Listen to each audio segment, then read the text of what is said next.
Saya baca di satu berita Anda mengatakan syukurlah kegaduhan di masyarakat sudah agak reda karena Panji Gumilang dari tahan gundur yang Pak Santemir, bagaimana? Nggak ada kegaduhan di masyarakat yang ada itu adalah gaduh. Anda dan kelompok yang gaduh termasuk Pak Mahmud MD. Anda yang gaduh, jangan berbohong Pak. Jadi Pak Maruf Amin jangan bersandiwara, bos. Rakyat ini tidak bodoh.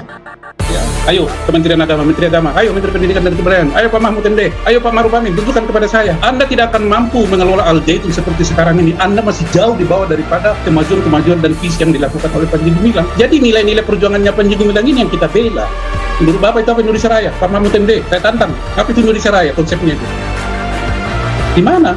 Di mana kemerdekaan itu di Indonesia ini? Suka-suka Anda menginjak dan merampok daripada kemerdekaan rakyat Indonesia. Anda kan ditugaskan untuk memerdekakan, mencerdaskan, melindungi. Ini bukan melindungi lagi dan membinasakan. Jadi Pak Mahmud, Pak Wapres layak dituntut dia. Karena sudah melakukan kekerasan dalam negara kan, yaitu siapa? Panji Gumilang. Itu kan anaknya.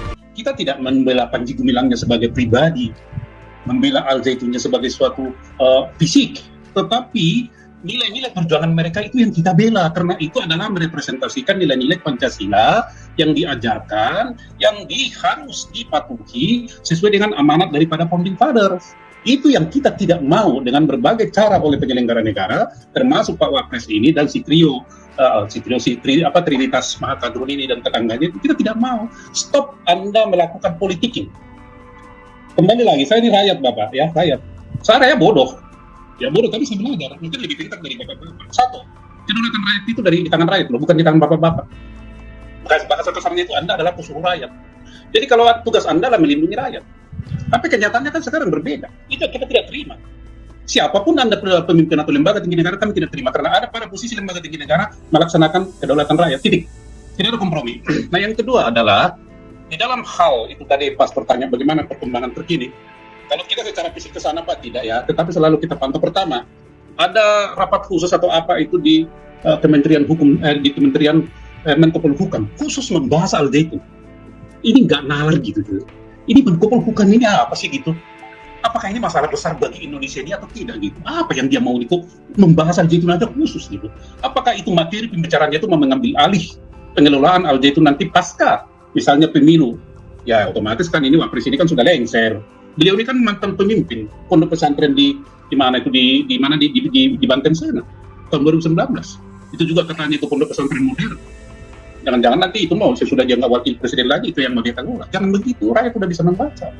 Diperintahkan itu siapa itu Gubernur Jawa Barat. Gubernur Jawa Barat September sudah habis itu masa tugasnya. Apa ini tugasnya itu? Kan tidak boleh mengambil suatu pekerjaan-pekerjaan yang strategis. Tidak boleh mengambil suatu keputusan-keputusan strategis di wilayahnya kalau dia memang sudah mau berhenti.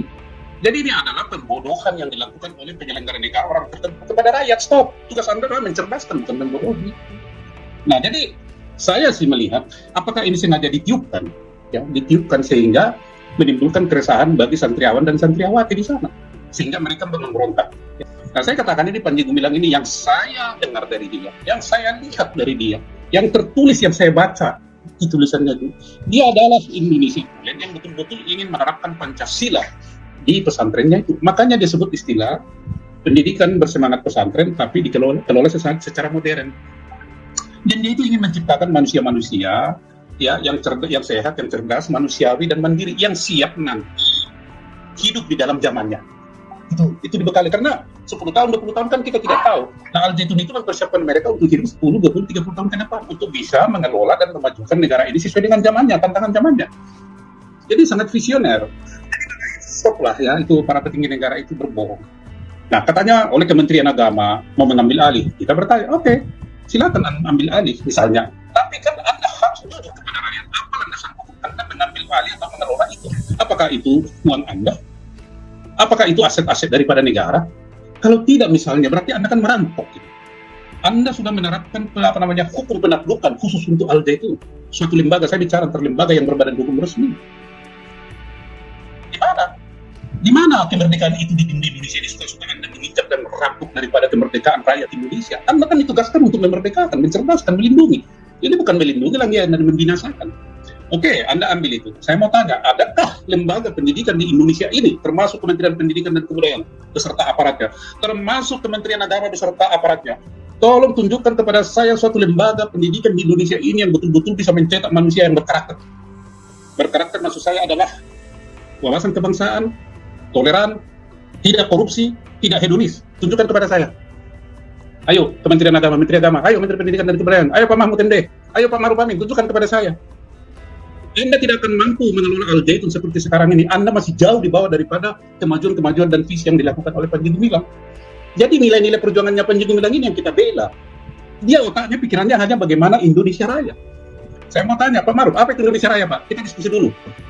Menurut Bapak itu apa Indonesia Raya? Pak Mahfud MD, saya tantang. Apa itu Indonesia Raya, konsepnya itu? Saya tambah kepada Profesor Panji Gumilang, Pak, jangan hanya Indonesia Raya. Apa? Indonesia Raya yang sejahtera. Karena kita ini adalah welfare state, itulah cita-cita pendiri daripada pemerintahan. Saya ada berdiskusi sekarang. Stoplah para petinggi negara atau penyelenggara negara melakukan secara perang psikologi kepada santriawan dan santriawati yang ada di sana. Mereka punya wali santri, Anda kan mencoba memecah belah mereka. Itu adalah politik Belanda, politik yang paling jahat misalnya di dalam penjajahan.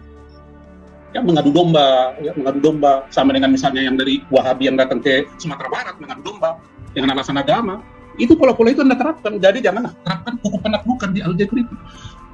Coba, kita tahu kalau Anda mengambil alih di situ, Anda kemukakan itu terus, pasti di sana orang psikologinya kan tidak tentram. Wali santri akan begini gimana. Kan itu tujuan Anda menghancurkan itu.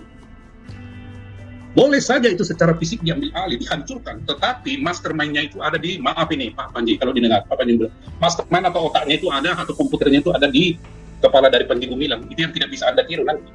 Kalau dia bebas dari tahanan, nanti di tempat lainnya akan dia bikin. Anda kan malu sendiri, ini soal waktu kok. Nah ini teman-teman yang harus kita perhatikan. Jadi kalau ada yang mengatakan, jangan bela-bela Panji Gumilang, apa bukan masalah Panji Gumilang. Ide perjuangannya dia itu yang sesuai dengan nilai-nilai perjuangan Founding Father, itulah yang kita perjuangkan. Itulah cara kita mengisi kemerdekaan ini. Bukan pribadinya Panji Gumilang, pribadi sama Al-Zaitun kan urusannya. Tapi pemikiran-pemikirannya ini dihadang dengan menggunakan penistaan, digunakan dengan pasal ini, pasal itu, pasal itu. Orang yang mengerti hukum tata negara di Indonesia ini, bolehkah fatwa itu sebagai sumber hukum? Di mana ada itu di hukum tata negara ini? Tetapi para pakar hukum tata negara ini diam seribu bahasa. Yusril diam. Siapa lagi itu pakar hukum tata negara? Kenapa diam? Katakan itu fatwa tidak sumber hukum tata negara, sumber hukum di Indonesia. Teori-teori mengatakan para pakar bilang bahwa Pancasila itu, nilai-nilai Pancasila itu ada di atas daripada Undang-Undang Dasar 45 dan merupakan hukum tertinggi di negara ini. Tetapi bukan merupakan sumber hukum positif. Sumber hukum positif adalah Undang-Undang Dasar 1945. Adakah tertulis di salah satu kalimat atau pasal atau di mana di Undang-Undang Dasar 45 fatwa itu adalah sumber hukum? Bukankah ini pembodohan? Jadi di mana tugas bapak-bapak untuk mencerdaskan hidup rakyat? Tidak. Anda menginginkan Indonesia ini dalam suasana hukum penaklukan, negara penaklukan, itu yang diharapkan oleh si Mahakadrun ini, Trinitas Mahakadrun ini. Sekuat apapun Anda mengerem kebenaran itu, bapak-bapak akan terlindas sendiri. Kebenaran tetap kebenaran. Sekali kebenaran, walaupun ditaruh di comberan, dia tetap kebenaran. Kebohongan, walaupun Anda ditaruh di etalase, berdinding emas, dia tetap kebohongan. Sekali loyang adalah loyang, emas murni tetap murni, dimanapun ditaruh itu tetap emas murni.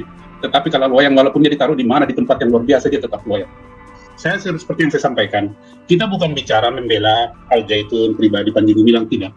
Tetapi nilai-nilai perjuangan itu yang selaras dengan nilai-nilai perjuangan pejuang perintis kemerdekaan Indonesia, pejuang kemerdekaan Indonesia, para pahlawan, para founding father, itu yang kita bela. Karena tidak ada, kita lihat penyimpangan sedikit pun, ya, nilai-nilai perjuangannya itu yang diterapkannya kepada anak didiknya, yang tetap berpegangan kepada ajaran Islam, Al-Quran, hadis, dan sunnahnya itu. Tidak ada. Mungkin wujudnya itu bentuknya beda. Nah, dan inilah yang dikatakan dengan penistaan itu. Beliau juga di sana mengajarkan kemerdekaan, freedom. Kemerdekaan berpikir, kemerdekaan berilmu, kemerdekaan dari ruh gitu atau jiwa. Hanya dengan kemerdekaan itu seseorang bisa kreatif, bisa inovatif, dan bisa berkontribusi bagi keluarganya, lingkungannya, dan masyarakat sekitar, terutama untuk bangsa dan negara. Mereka juga sangat mengedepankan namanya toleransi, mengedepankan cinta perdamaian, mengedepankan kecerdasan, mengedepankan kesehatan manusiawi dan mandiri. Terus, bukankah manusia-manusia begini yang cocok di Indonesia ini untuk mengisi yang namanya Indonesia Raya itu?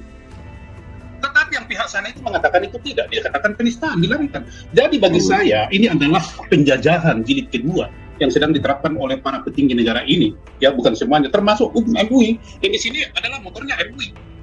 Termasuk Bang Pamin nih, sejarahnya nih ya. Saya bikin ini patut diduga. Pada tanggal 29 bulan 7, 2023, baru ini mah udah sama itu Al Zaitun kan sudah bermasalah. Dia itu pergi ini Maruf Amin ini Wapres ini, ya pergi ke Pondok Pesantren An-Nawawi Ternate, Kabupaten Serang, Provinsi Banten. Ya mengikuti suatu acara yang namanya roadshow pesantren anti kekerasan. Nah coba ini bertajuk menguatkan karakter pesantren anti kekerasan. Kenapa ini harus dipilih tema ini? Sementara dia di Al Zaitun melakukan kekerasan. Itu kan memframing seolah-olah ini Al Zaitun mengutamakan kekerasan. Tapi apakah begitu? Enggak juga. Nah, lanjut.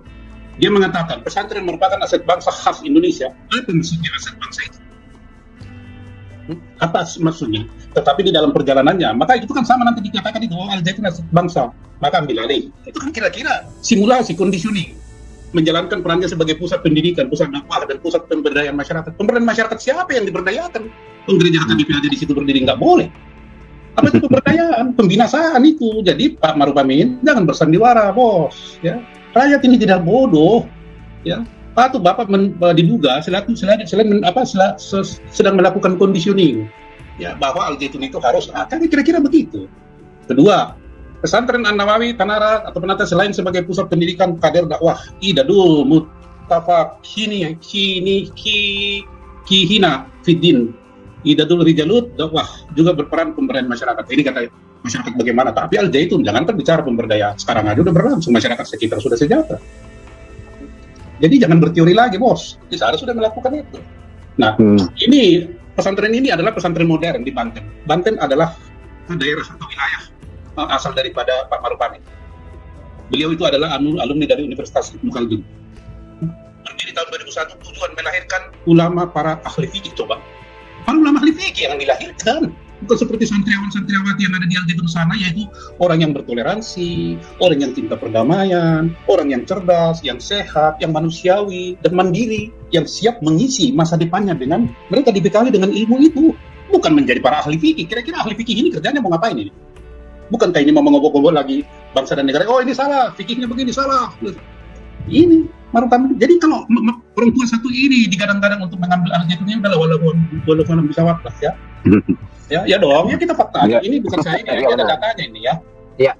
Ya, ini diresmikan Menteri BUMN dulu dari Sumarno. Tahu, ke sana Menteri BUMN menyetorkan sumbangan itu. Maka kita tanya, sumbangan yang diberikan oleh Menteri BUMN itu apa? Pribadi atau negara?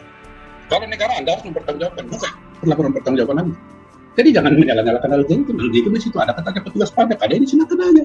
Jadi Pak Mahfud juga jangan begitu. Saya boleh berkata dan menduga Anda berdua adalah membuat kegaduhan di bangsa ini dan Anda layak dilaporkan karena membuat kegaduhan. Bukan Al Zaitun yang membuat kegaduhan, tapi Anda berdua, termasuk si JK. Anda yang membuat kegaduhan. Saya baca di satu berita Anda mengatakan syukurlah kegaduhan di masyarakat sudah agak reda karena penjuru bilang udah ditahan. Gundul yang Pak Centener, bagaimana? Ya, ada kegaduhan di masyarakat yang ada juga Anda lah gaduh. Anda dan kelompoknya yang gaduh, termasuk Pak Mahfud MD. Anda yang gaduh, jangan berbohong Pak. Jadi itu kembalilah ke kitoh daripada amanat pembukaan Undang-Undang Dasar 45. Anda bertugas melindungi segenap bangsa Indonesia. Anda bertugas mencerdaskan segenap bangsa Indonesia. Anda bertugas mensejahterakan. Anda bertugas turut aktif menjaga, menciptakan ketertiban. Tapi Anda ini bukan begitu. Menciptakan keributan, menciptakan kegaduhan. Jadi Anda sebenarnya layak diperkarakan ini. Benar, Pak. Karena melanggar konstitusi. Siap-siap aja nanti, bantah siapapun nanti hantu belau dari mana datang melaporkan Anda berdua. Tidak peduli setinggi jabatan Anda, tidak peduli. Kalau rakyat sudah menggunakan kedaulatannya, siapapun akan digilas. Saya beritahu bapak-bapak. Akan datang nanti, entah dari Laut Banda atau dari Laut Arafuru. Betul nggak? Saya bukan mengancam, ini kita fakta. Ya, benar. Ini yang dimaksud oleh Permesta. Kita tidak membela Panji Gumilang sebagai fisik maupun hal itu bukan nilai-nilai perjuangannya. Lalu terus Indonesia ini merdeka apa, Pak? Orang yang memperjuangkan dan mengisi nilai-nilai kemerdekaan itu Anda rem, Anda bunuh gitu. Anda bungkam. Kita nggak bisa terima ya. Cepat atau lambat nanti perbuatan bapak-bapak ini akan Anda petik. Catatan hitam, secara hitam nanti bagi bapak-bapak. Kalau bapak-bapak 3-4 tahun tidak berkuasa, kita mau lihat, adakah rakyat yang menghargai bapak-bapak? Tidak ada. Caci maki nanti mungkin. Jadi apa yang salah dengan Panji Gumilang? Karena ucapannya ada Hafiz Salam, apa yang salah dengan Hafiz Salam? Bapak baca bahasa Arab aja lah terus di istana itu. Bahasa Arab aja terus. Kan bahasa Indonesia, nanti bapak dibilang juga penista. Bapak juga mengatakan Assalamualaikum, shalom. Ketika Bapak mengatakan shalom, Bapak menista itu sudah. Jadi yang biasa-biasa aja, Pak. Kita hidup berbangsa dan bernegara. Ketika itu menyangkut keyakinan Bapak sendiri, monggo kita hargai, kita hormati, dan kita ganggu. Iya, Bahkan amin. proteksi. Benar. Tapi jangan Anda mengekspansikan keyakinan Anda kepada orang lain. Urusan surga bukan urusan Bapak. Saya mau tanya, Bapak bisa jamin nggak saya masuk surga kalau saya ikuti Bapak? Apa buktinya? Saya akan ikut 100%. Dan saya jidat kaki Bapak kalau Bapak bisa menjamin saya masuk surga. Menjamin masuk surga. Tapi kalau Iya. tidak, kita akan berhitung. Itu Pak.